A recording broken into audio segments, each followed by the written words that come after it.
Good evening everyone. నిన్న exercise 1.4లో ఉన్నటువంటి నెంబర్ సిస్టంలోని ఎక్సర్సైజ్ క్లాస్ 9th క్లాస్లోని ఎక్సర్సైజ్ 1.4లో ఉన్నటువంటి 1-2 ప్రాబ్లమ్స్ గురించి నేర్చుకున్నాం కదా. ఈరోజు మనము ఎక్సర్సైజ్ 1.4లో ఉన్నటువంటి రిమైనింగ్ 3-4 ప్రాబ్లమ్స్ గురించి నేర్చుకుందాం. జాగ్రత్తగా వినండి. ఈ ప్రాబ్లమ్స్ జాగ్రత్తగా వింటేనే అర్థమవుతాయి. Okay, let us start with the problem. Question ఏంటి? Third question. recall pi defined as the ratio of the circumference of circle to its diameter, that is pi is equal c by d. This seems the contradiction the fact pi is irrational. How will you resolve this contradiction అన్నాడు. First ఏమన్నాడు? Recall pi defined as the pi value ఏ విధంగా defined చేయమంటున్నాడు? Ratio of the circumference అంటే మనం ఒక సర్కిల్ని తీసుకున్నట్లయితే circumference అంటే సర్కిల్ యొక్క సర్కంఫరెన్స్. దీన్ని తెలుగులో ఏమంటాం? వృత్తం యొక్క చుట్టుకొలత అంటారు. ఈ సర్కంఫరెన్స్ని ఏమంటున్నాడు? సిగా డిఫైన్ చేయమని అంటున్నాడు. సర్కంఫరెన్స్ని సిగా డిఫైన్ చేయమంటున్నాడు. అండ్ ఇట్స్ డయామీటర్ అంటే ఏంటి? వృత్తం యొక్క వ్యాసం అన్నట్టు. వ్యాసం డి. ఏమన్నాడు? సర్కిల్ యొక్క సర్కంఫరెన్స్ అంటే వృత్తం యొక్క చుట్టుకొలత సికి డయామీటర్ అంటే వృత్తం యొక్క వ్యాసం అన్నట్టు డి. ఈ సికి డికి మధ్య రేషియో అనేది పై వాల్యూ అని మనకి ఇక్కడ క్వశ్చన్లో చెప్తున్నాడు. ఏ విధంగా చెప్తున్నాడు? పై వాల్యూ ఏంటి? Circumference of circle and diameter of circle, ఈ రెండింటి మధ్య రేషియోని పైగా డిఫైన్ చేస్తున్నాడు. ఏమంటున్నాడు ఇంకా? This seems the contradiction to the fact. ఈ pi is equal to c by d అనేది కాంట్రడిక్షన్ టు ద ఫ్యాక్ట్.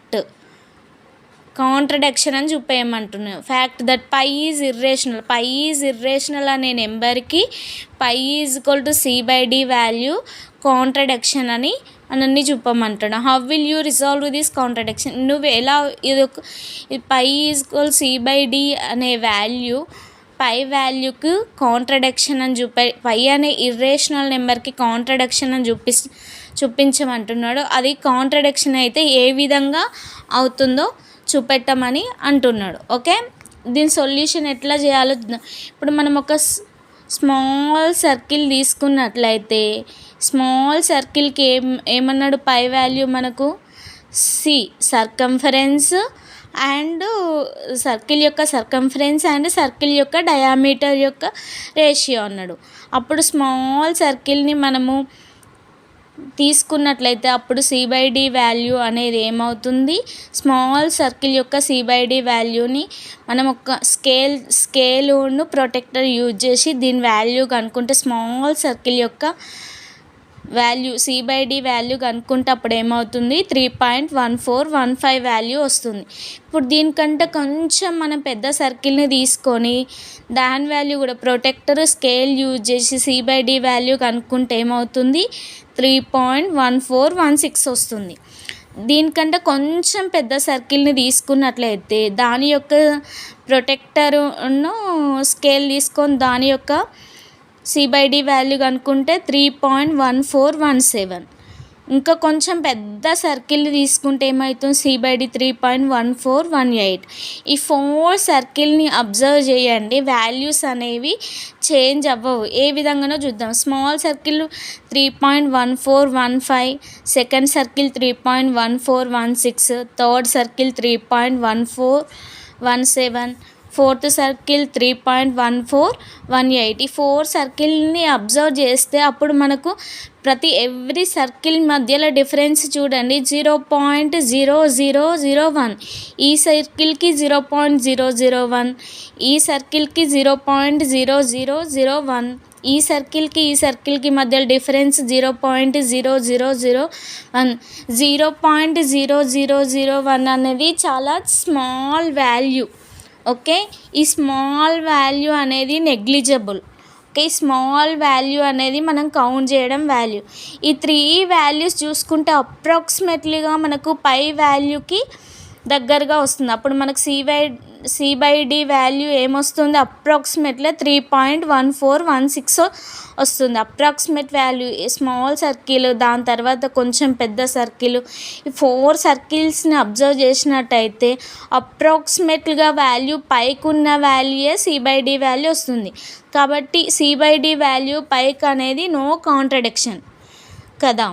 ఇప్పుడు 3.14 అప్రాక్సిమేట్గా మన వాల్యూ ఏమని రాసుకోవచ్చు, సి/డి పై అని రాసుకోవచ్చు. ఇక్కడ పై అంటే కాన్స్టెంట్ అంటే ఏంటి, does not change the value. Okay, there is no contradiction. ఇక్కడ మనము చెప్పిన దాన్ని మనం ఇక్కడ వర్డ్స్ రూపంలో రాసినాం చూడండి. బికాస్ నో కాంట్రడిక్షన్, ఎందుకంటే because we can measure c or d using the scale or any device. C value ఈ సర్కంఫరెన్స్ వాల్యూను, మళ్ళీ ఇంకేంటి ఇక్కడ డయామీటర్ వాల్యూను, scale and any device use చేసి కనుక్కున్నా కూడా దాని value the value approximate value వస్తుంది. చూడండి ఇక్కడ 4 సర్కిల్స్ని మనకు అబ్జర్వ్ చేసినట్లయితే స్మాల్ డిఫరెన్స్ ఉంటుంది. ఆ స్మాల్ డిఫరెన్స్ అనేది నెగ్లిజిబుల్. ఓకే, కాబట్టి they will get exact value. So don't bother about c or d value. C d value అనేది ఎక్కడ తీసుకున్నా కూడా చేంజ్ అవ్వదు. Okay, because the value of pi అనేది అప్రాక్సిమేట్లీగా మనకు ఏం వాల్యూ వచ్చింది, 3.1416. And the ratio of also ఏమొచ్చింది, సి/డి వాల్యూ రేషియో కూడా ఎంత వచ్చింది, 3.1416 వచ్చింది. అంటే పై సి/డి అనేది కరెక్ట్ ఆన్సర్ అవుతుంది. మనకు కాంట్రడిక్షన్ అనేది రాదు అన్నట్టు. Okay, next question. Represent root 9.3 on the number line. ఏమంటున్నాడు, రూట్ 9.3 వాల్యూని మనకు నెంబర్ లైన్ మీద చూపెట్టమని అంటున్నాడు. సపోజ్ ఇక్కడ చూడండి, నేను మళ్ళీ డ్రా చేస్తాను. ఫస్ట్ ఒక నెంబర్ లైన్ని తీసుకొని దాన్ని మనం ఓగా డినోట్ చేసినట్టయితే అప్పుడు మనకి ఇది ఏమవుతుంది, 9.3 సెంటీమీటర్స్ అవుతుంది. 9.3 సెంటీమీటర్ తోటి ఒక లైన్ డ్రా చేసినామని అనుకోండి.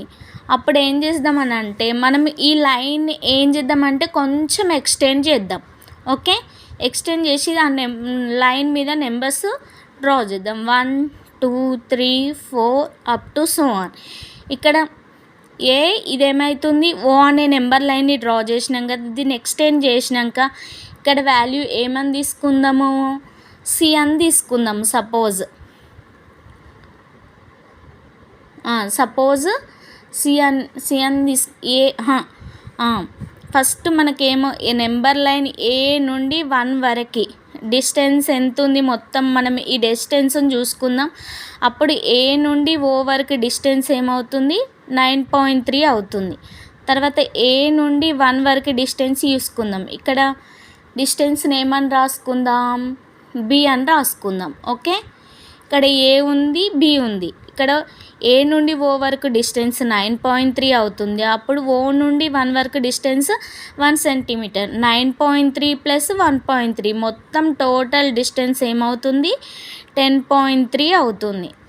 10.3 వాల్యూలో మనం ఏం చేద్దామంటే ఒక ప్రొటెక్టర్ తీసుకొని ఇక్కడ నుండి ఏ నుండి హాఫ్ కంటే ఎక్కువ మెజర్ని తీసుకొని ఒక ప్రొటెక్టర్ తీసుకొని ఇక్కడ పైన కట్ చేయాలి, కింద కట్ చేద్దాం.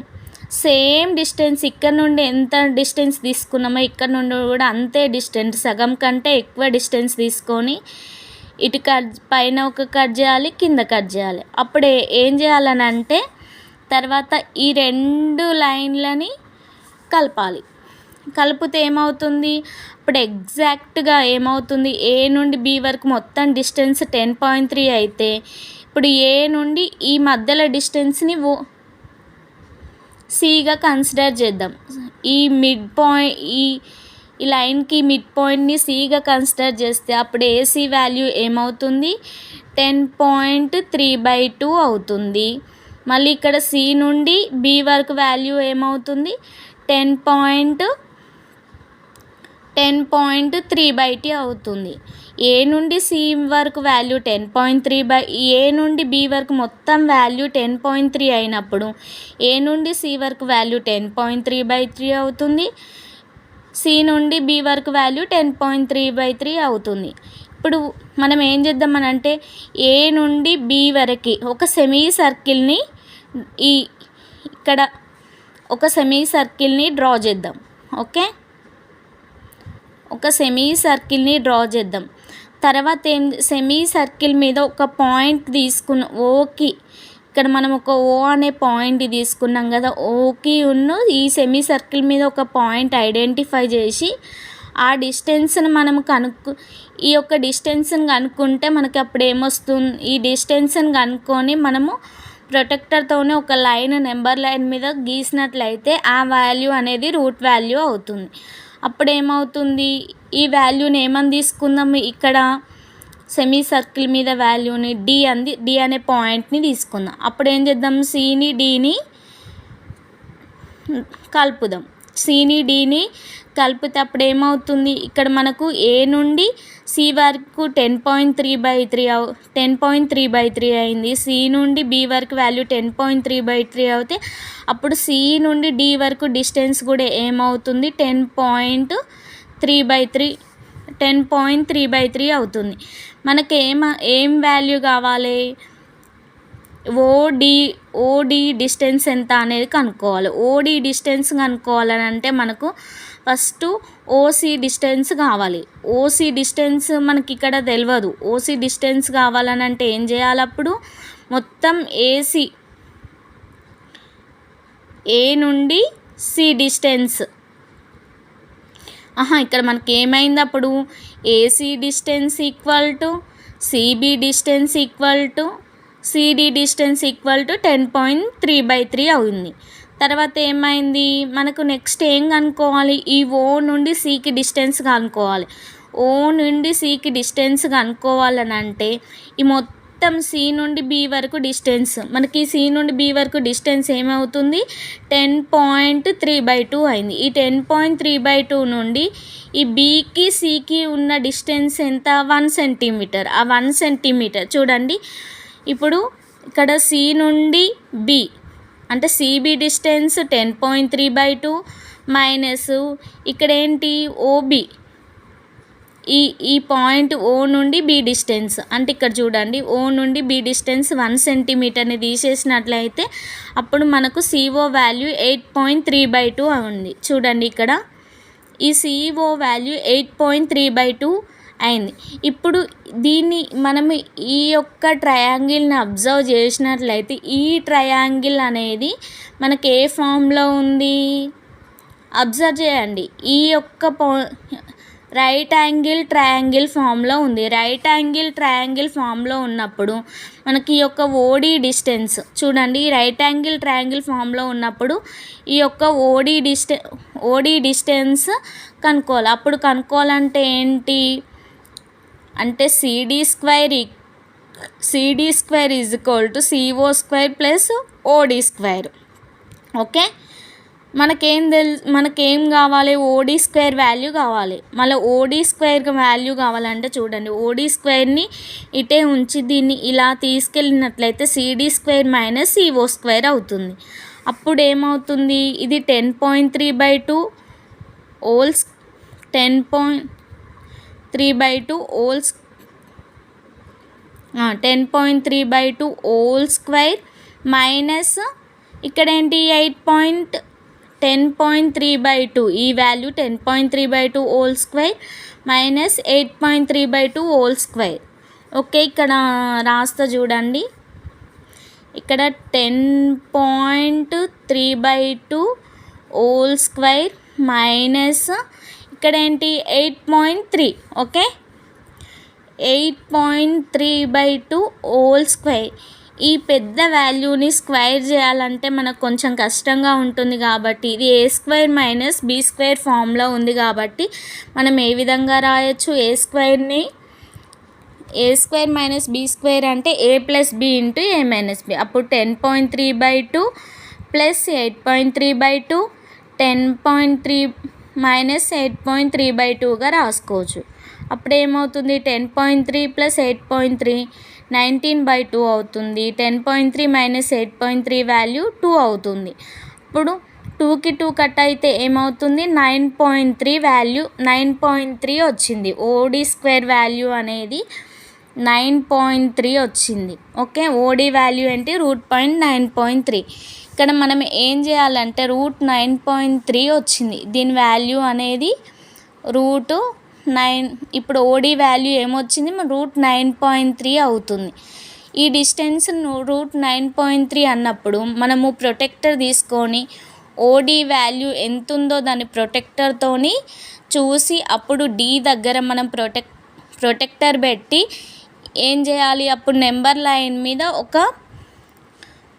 అదే డిస్టెన్స్ని ప్రొటెక్టర్ తోటి ఇక్కడ వచ్చిన డిస్టెన్స్ని ఏం చేయాలి, ఇక్కడ డి దగ్గర ప్రొటెక్టర్ పెట్టి ఏం చేయాలి, అప్పుడు ఒక లైన్ని అనేది డ్రా ఈ డిస్టెన్స్ తోటి ఒక లైన్ మీద నెంబర్ లైన్ని డ్రా చేస్తే మనకు అప్పుడు ఏమవుతుందంటే ఎగ్జాక్ట్గా √9.3 వాల్యూ అనేది వస్తుంది. మనకి ఈ యొక్క డిస్టెన్స్ √9.3 అన్నాడు కదా, అయితే మనకి ఈ యొక్క డిస్టెన్స్ని మనము ఏం చేయాలని అంటే ప్రొటెక్టర్తోని ఈ డిస్టెన్స్ని తీసుకొని ఇదే డిస్టెన్స్ను డి దగ్గర ప్రొటెక్టర్ పెట్టి అప్పుడు మనం ఏం చేయాలి, ఒక నెంబర్ లైన్ని డ్రా చేస్తే మనకు √9.3 అనేది నెంబర్ లైన్ మీద వాల్యూ వస్తుంది. ఓకే, అర్థమైంది అనుకుంటున్నాను. ఇక్కడ మనం చూడండి, draw a line segment 9.3 centimetres. చూసారా, మనం ఇక్కడ ఇది వరకు ఏదైతే ప్రాబ్లంలో ఇంతకుముందుకు నేను చెప్పానో అదే లైన్స్ అనేది ఇక్కడ రాయడం జరిగింది. లైన్ సెగ్మెంట్ని డ్రా చేసినాం, తర్వాత దాన్ని మనం ఎక్స్టెండ్ చేసినాం. లైన్ సెగ్మెంట్ ఎక్స్టెండ్ చేసి దాన్ని ఏమని తీసుకున్నాం, ఏవో 9.3 అని తీసుకున్నాం. ఓబీ డిస్టెన్స్ 1 సెంటీమీటర్గా తీసుకున్నాం. తర్వాత సెమీ సర్కిల్ని తర్వాత ఏం చేసినాం, హాఫ్ కంటే ఎక్కువ తీసుకొని పైన కింద మార్క్ ఇచ్చేసి సెమీ సర్కిల్ అనేది డ్రా చేసినాం. ఓకే, అది పర్పెండిక్యులర్ లైన్ అయింది. పర్పెండిక్యులర్ లైన్ డిస్టెన్స్ని ఫామ్ చేసినాం. తర్వాత సెమీ సర్కిల్ని డ్రా చేసినాం. తర్వాత ఓడి డిస్టెన్స్ తీసుకున్నాము. తర్వాత ఏం చేసినాము, మనం పైన రాసిన ప్రాబ్లమ్స్ ఏ విధంగా అయితే రాసినామో దాని యొక్క చూడండి పాయింట్స్ అన్నీ కూడా కింద అనేది రాసినాము. ఓకే, ఈ విధంగా రాసినట్లయితే మనకు లాంగ్ మార్క్స్ ఆన్సర్స్ అయితే 4 మార్క్స్ అయితే 4 మార్క్స్, 8 మార్క్స్ అయితే 8 మార్క్స్ అనేది రావడం జరుగుతుంది. ఓకే, అర్థమైందని అనుకుంటున్నాను.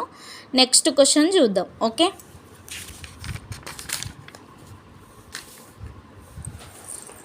నెక్స్ట్ క్వశ్చన్ ఏంటి, రేషనలైజ్ ద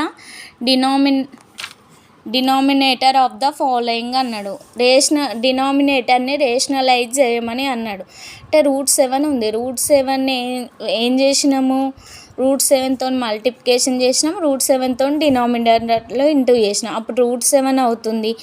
√7 ఇంటూ √7 ఏమవుతుంది, √7 హోల్ స్క్వేర్ అవుతుంది. అప్పుడు ఏమవుతుంది √7/7 అవుతుంది. సెకండ్ క్వశ్చన్ చూడండి, 1/√7 మైనస్ √6. దీన్ని రేషనలైజ్ చేస్తే ఏమవుతుంది, √7 ప్లస్ √6/√7. ఇక్కడ మనకు నెగిటివ్ సింబల్ ఉంటే మనకు రేషనలైజ్ చేసినప్పుడు పాజిటివ్ సింబల్ అనేది రాసుకోవాలి. Okay, √7 plus √6/√7 plus √6. అప్పుడు √7 ప్లస్ √6 1 ఇంటూ √7 ప్లస్ √6 అవుతుంది. ఇది a minus b into a plus b ఫామ్లో ఉంది కాబట్టి √7 whole square minus √6 whole square అవుతుంది. అప్పుడు ఏమవుతుంది √7 ప్లస్ √6 స్క్వేర్కి రూట్ క్యాన్సిల్ అయిపోయాక 7 ఉంటుంది. స్క్వేర్కి √1 మైనస్ 6 ఉంటుంది. అప్పుడు ఏమవుతుంది, దీని వాల్యూ కింద డినామినేటర్లో 1 అవుతుంది. ఇప్పుడు √7 ప్లస్ √6 అనేది అవుతుంది. నెక్స్ట్ క్వశ్చన్ చూస్తే 1/√5 ప్లస్ రూట్. ఇక్కడ అడిషన్ సింబల్ ఉన్నది కాబట్టి రేషనలైజ్ చేసినప్పుడు నెగిటివ్ సింబల్ అనేది వస్తుంది.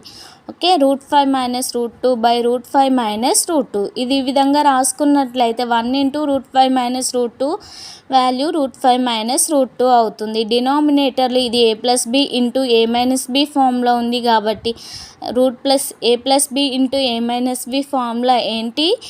a² minus b². √5 whole square minus √2 whole square. స్క్వేర్కి రూట్ క్యాన్సిల్ అవుతుంది, స్క్వేర్కి రూట్ క్యాన్సిల్ అవుతుంది. అప్పుడు √5 minus √2/5 minus 2. √5 minus √2/5 minus 2 value ఏమవుతుంది?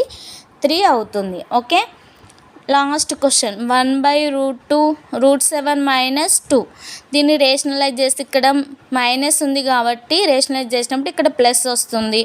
√7 ప్లస్ √2/√7 ప్లస్ 2.